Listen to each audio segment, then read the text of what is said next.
We've all been there when maybe we needed a friend. I need a friend more days than most.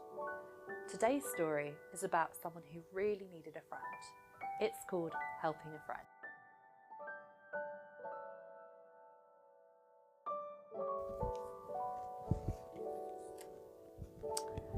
Our story starts off on a dreary Monday morning.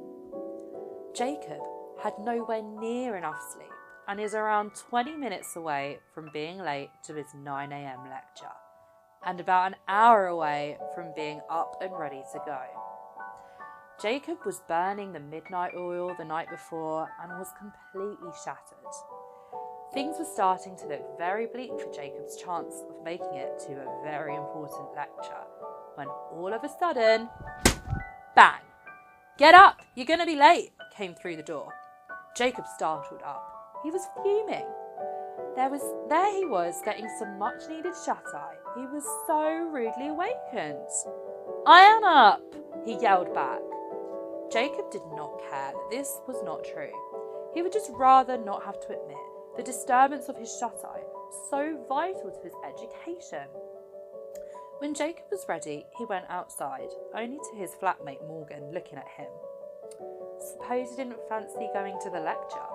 he said sarcastically to Jacob, who was still wiping his eyes awake.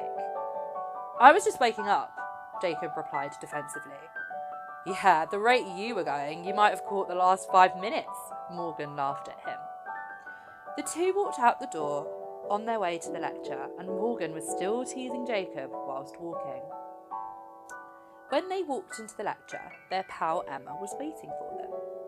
They all sat down and began to listen.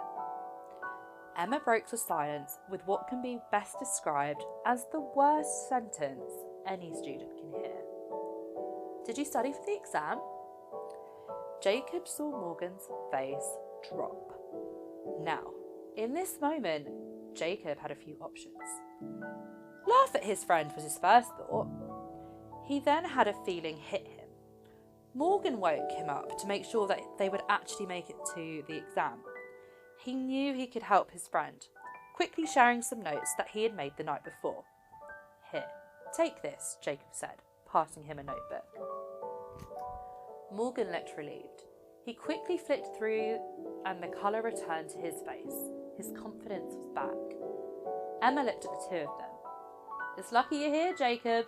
You'd have been toast, Morgan."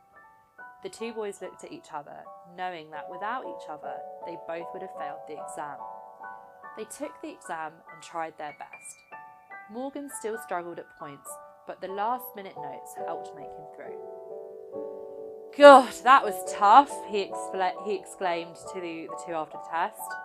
"It was hard, but I knew what I was doing," Jacob said. "Just lucky I made it, thanks to Morgan."